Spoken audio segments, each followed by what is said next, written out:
Halo, kembali lagi bersama dengan saya. Kali ini kita akan mempelajari mengenai pluralitas masyarakat Indonesia, yaitu salah satu materi yang ada di kelas 8 di bab yang kedua, pengaruh interaksi sosial terhadap kehidupan sosial dan kebangsaan. Indonesia merupakan negara kepulauan yang wilayahnya itu dihuni oleh berbagai macam suku dan bangsa. Menurut seorang tokoh yang bernama Hildegard Graetz menyebutkan bahwa di Indonesia itu terdapat lebih dari 300 suku bangsa yang berbeda. Sementara itu, Sultan Takdir memperkirakan ada sekitar 200 sampai dengan 250 suku bangsa yang ada di Indonesia. Nah, jadi selain suku bangsa, masyarakat Indonesia ini juga terdiri dari masyarakat dengan agama dan budaya yang berbeda satu dengan yang lainnya. Pluralitas Indonesia. Nah, jadi bisa dilihat dari tampilan gambar ini adalah menunjukkan pluralitas dalam hal kebudayaan.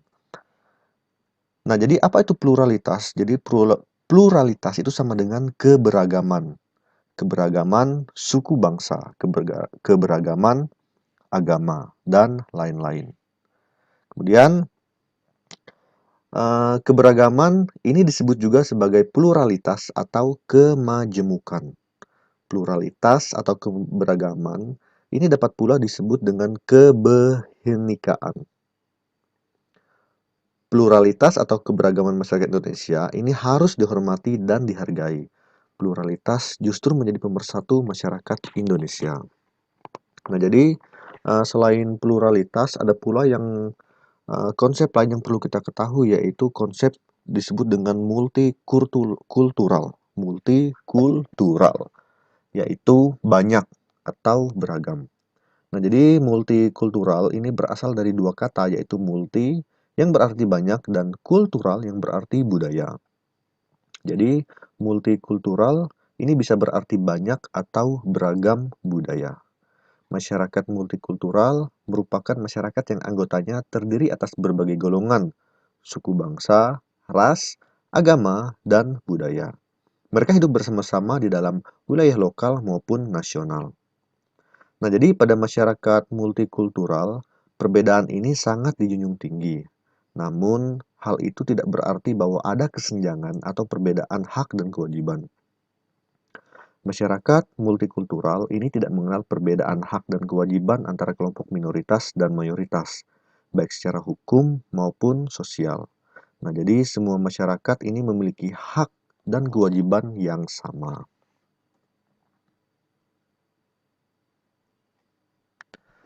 Nah, jadi kita bisa lihat keberagaman yang ada di Indonesia. Keberagaman yang ada di Indonesia ini disebabkan oleh berbagai macam faktor yang mempengaruhinya. Ada yang disebabkan oleh letak strategis dan kondisi geografis wilayah Indonesia. Kemudian ada juga perbedaan kondisi alam dan iklim. Kemudian ada juga perkembangan ilmu pengetahuan dan penerimaan masyarakat terhadap kebudayaan lain. Nah, jadi keempat ini merupakan faktor yang menyebabkan keberagaman yang ada di Indonesia. Oke, mari kita lihat satu persatu keberagaman yang ada di Indonesia. Tetapi sebelumnya, amatilah perbedaan di lingkungan sekolahmu. Apa saja perbedaan yang kamu temui di lingkungan sekolah. Nah, jadi ini adalah tugas yang harus kalian amati di lingkungan sekolah atau di lingkungan tempat kalian tinggal. Kalian lihat apa saja perbedaan yang kamu temui di lingkungan sekolah ataupun lingkungan rumah kamu. Oke? Nah, yang pertama itu adalah perbedaan agama. Masyarakat Indonesia menganut berbagai agama. Terdapat 6 agama yang jumlah anggotanya cukup besar, yaitu Islam, Kristen, Katolik, Hindu, Buddha, dan Konghucu. Selain berbagai agama, masih pula terdapat kelompok masyarakat yang menganut kepercayaan tradisional. Meskipun memiliki beragam agama dan kepercayaan, masyarakat Indonesia memiliki kebebasan beragama sesuai dengan keyakinannya masing-masing. Hal ini karena kebebasan beragama dijamin oleh negara dan diatur oleh Undang-Undang Dasar. Oleh karena itu, kita hendaknya menghargai dan menghormati setiap pemeluk agama sesuai dengan keyakinannya masing-masing. Nah, yang pertama ini adalah agama Islam. Nah, jadi agama Islam ini kan kita sudah mempelajari mengenai masuk dan berkembangnya agama Islam di Indonesia pada kelas 7 kan. Nah, jadi agama Islam itu masuk di Indonesia diperkirakan sejak abad ke-7 dan berkembang pesat seiring dengan kemunduran kerajaan-kerajaan yang bercorak Hindu-Buddha sekitar abad ke-13. Nah, jadi pemeluk agama Islam yang ada di Indonesia ini pada tahun 2010 tercatat sebanyak 207,2 juta jiwa atau sekitar 87% dari seluruh penduduk Indonesia. Indonesia juga tercatat sebagai negara dengan pemeluk Islam terbanyak di dunia dengan persentase 12,7% dari seluruh pemeluk Islam dunia, diikuti negara Pakistan 11% dan negara India 9,6%. Kemudian yang kedua adalah agama Kristen Protestan. Agama Kristen Protestan berkembang di Indonesia disebarkan oleh Belanda, yaitu pada abad ke-17. Daerah penyebarannya tidak terbatas di kota-kota dagang, tetapi hingga ke daerah pedalaman, seiring dengan praktik kolonialisme Belanda yang ada di Indonesia. Penyebarannya dikoordinasi oleh Zending, yaitu pelopor berdirinya gereja-gereja Protestan. Berdasarkan sensus penduduk pada tahun 2010, pemeluk agama Kristen Protestan ini sebesar 16,5 juta jiwa atau sekitar 6,96% dari seluruh jumlah penduduk Indonesia. Kemudian yang ketiga adalah agama Kristen Katolik. Kristen Katolik menyebar pada masa kolonial dari Malaka hingga Maluku, disebarkan terutama oleh pedagang Portugis sekitar abad ke-16. Agama ini kemudian menyebar ke daerah sekitarnya yaitu Ambon, Ternate, Morotai, Sulawesi Utara, Nusa Tenggara, Flores, Alor, Solor, dan Timor. Di daerah Jawa, Katolik masuk walau hanya mempengaruhi daerah tertentu seperti Semarang, Yogyakarta, dan Batavia. Perkembangannya terhambat setelah Belanda hadir dan menyebarkan agama Kristen Protestan. Pemeluk agama Kristen Katolik berdasarkan sensus penduduk pada tahun 2010 tercatat sebanyak 6,9 juta jiwa atau sekitar 2,91% dari seluruh penduduk Indonesia. Kemudian yang keempat adalah agama Hindu. Nah, jadi agama Hindu ini juga sudah kita pelajari pada saat kelas 7 kan. Jadi berkembangnya agama Hindu dan Hindu yang ada di Indonesia ini diperkirakan berkat hubungan yang terjadi antara Indonesia dengan India sejak awal abad pertama Masehi. Agama Hindu sendiri diperkirakan masuk ke Indonesia sejak sebelum abad ke-5 Masehi. Hal ini diperkuat dengan adanya sejumlah prasasti yang ada di Kutai yang dibuat sekitar pertengahan abad ke-5. Nah, jadi pada prasasti itu termuat nama seorang yang adalah kemungkinan seorang raja dengan nama India yaitu Mulawarman. Di salah satu prasasti juga disebutkan Dewa Angsuman atau Dewa Matahari, salah satu dewa agama Hindu. Sehingga diperkirakan agama yang dianut Mulawarman adalah agama Hindu. Agama Hindu menyebar ke berbagai wilayah Indonesia, antara lain Jawa, Sulawesi, Bali, dan Nusa Tenggara Timur. Berdasarkan sensus penduduk tahun 2010, pemeluk agama Hindu sebanyak 4 juta jiwa atau sekitar 1,69% dari jumlah penduduk Indonesia. Umat Hindu ini. Kemudian yang kelima adalah agama Buddha. Agama Buddha juga diperkirakan telah masuk ke Indonesia ini sejak sebelum abad ke-5.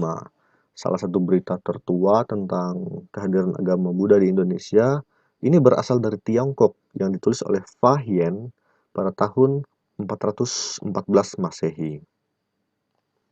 Agama Buddha menyebar ke berbagai wilayah Indonesia termasuk Sumatera, Jawa, dan Sulawesi.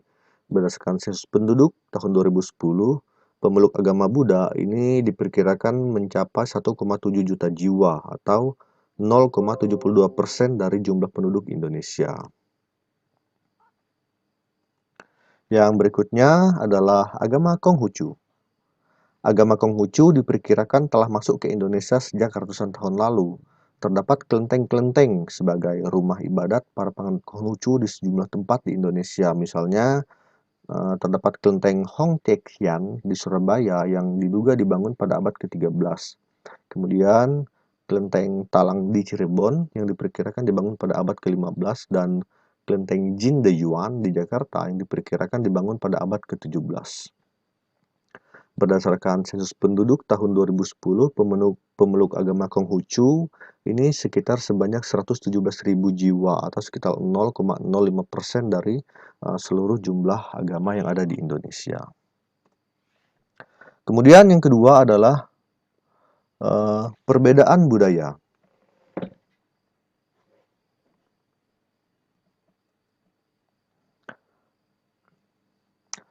Nah, jadi kita semua pernah mendengar kata budaya atau kebudayaan.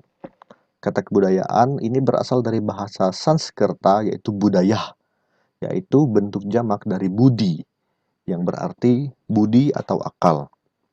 Kebudayaan dapat diartikan sebagai hal-hal yang bersangkutan dengan budi dan akal. Menurut Koncharaningrat, kebudayaan adalah keseluruhan sistem gagasan, tindakan, dan hasil karya manusia dalam rangka kehidupan masyarakat yang dijadikan milik diri manusia dengan belajar. Adapun menurut Selo Sumerjan dan Sulaiman Sumardi, kebudayaan itu adalah semua hasil karya, rasa, dan cipta masyarakat. Contoh hasil karya masyarakat adalah teknologi seperti mobil. Contoh hasil rasa meliputi agama dan kesenian. Adapun contoh hasil cipta adalah filsafat dan ilmu pengetahuan. Yang berikutnya adalah wujud kebudayaan. Wujud kebudayaan ini terbagi menjadi dua, yaitu abstrak dan konkret.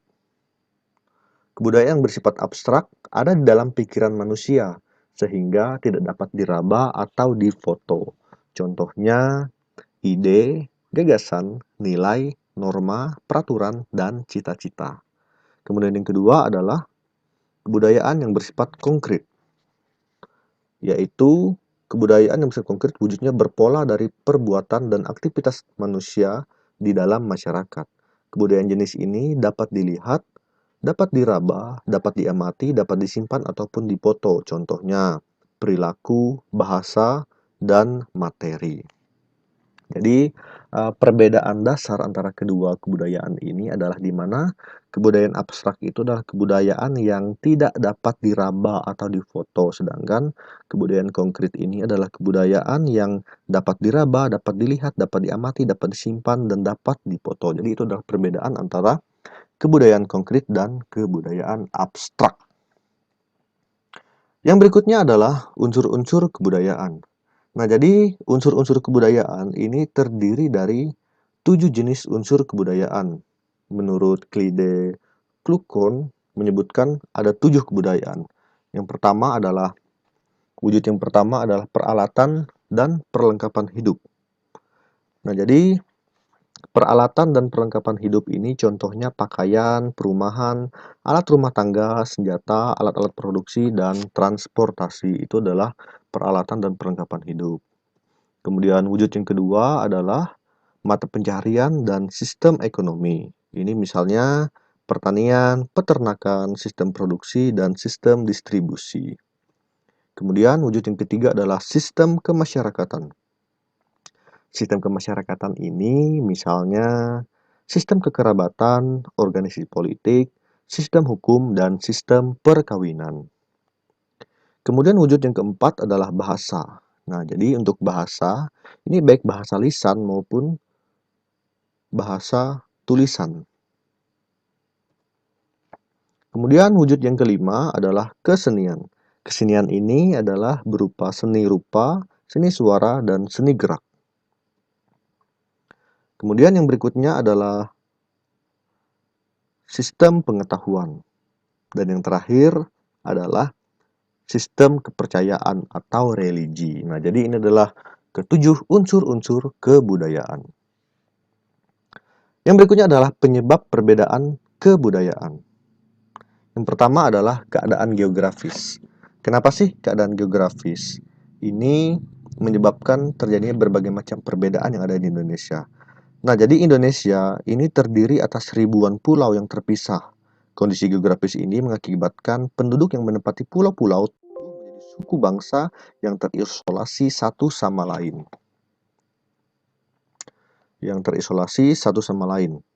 Mereka kemudian mengembangkan pola perilaku, bahasa, dan kebudayaan yang berbeda-beda pula.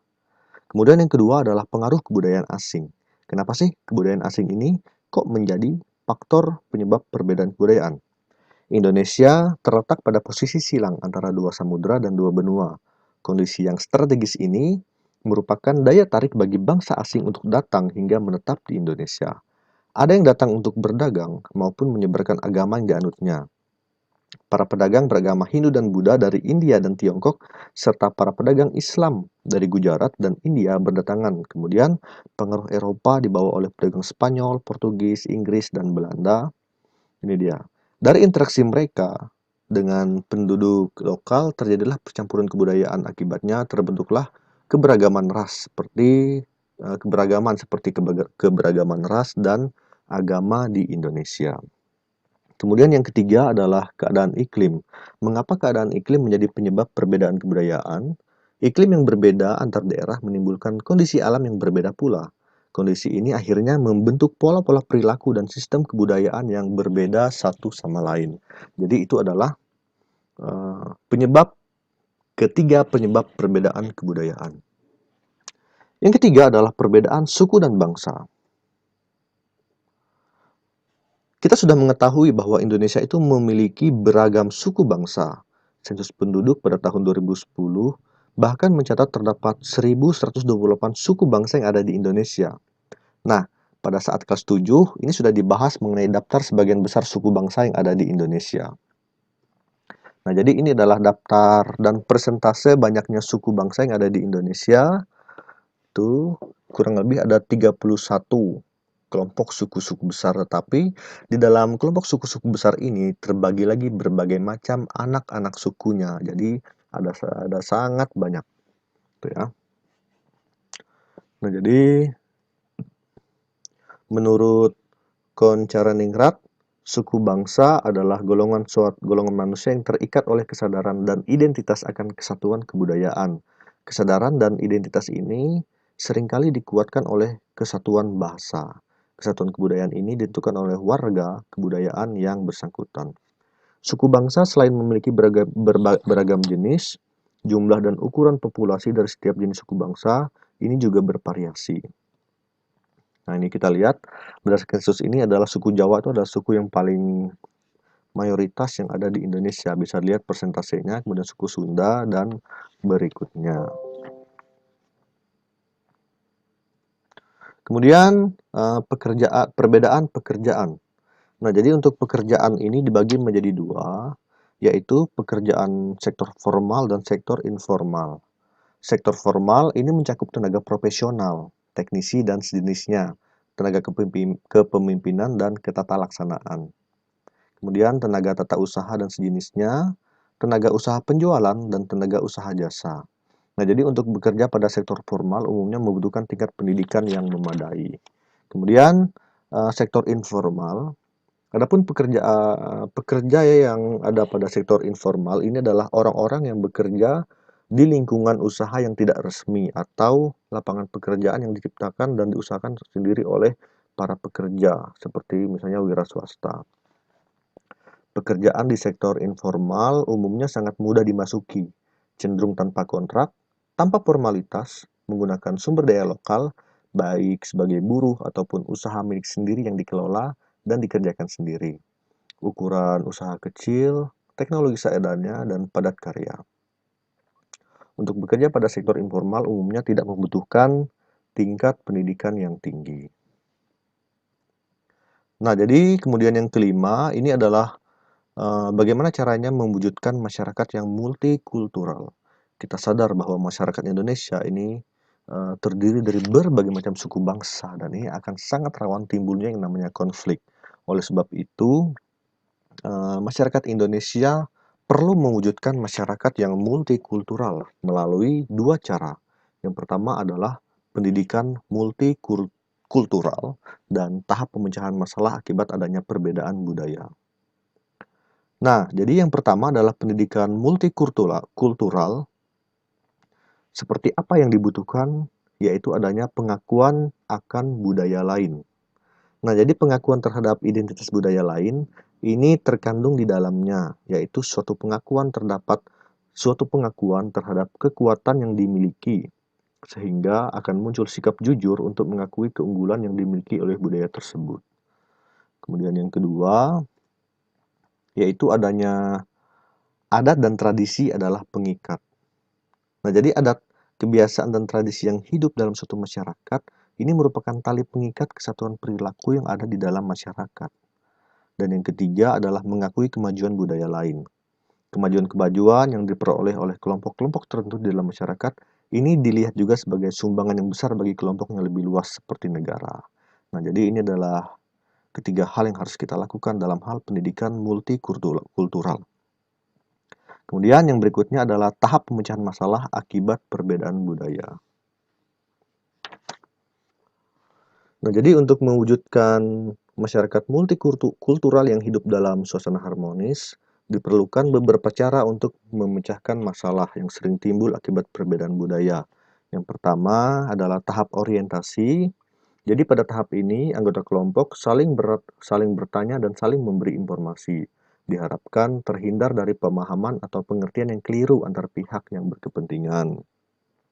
Kemudian yang kedua adalah tahap evaluasi. Pada tahap ini, tiap anggota kelompok membahas informasi dan saling bertukar pendapat. Dari tahap ini, keterbukaan antar kelompok atau golongan terjadi, sehingga dapat muncul berbagai alternatif baru dalam menyelesaikan masalah. Dan yang ketiga, yang terakhir adalah tahap kontrol. Tahap kontrol. Pada tahap ini, tiap anggota kelompok menyarankan untuk mencari jalan keluar dalam mencapai suatu kesimpulan akhir. Nah, jadi metode tersebut merupakan salah satu upaya awal dalam mengamati secara sistematis perilaku kelompok. Dari cara di atas diharapkan timbul suatu sikap keterbukaan antar kelompok masyarakat yang menjadi syarat utama dalam hubungan yang harmonis. Oke, sekianlah materi mengenai pluralitas masyarakat Indonesia.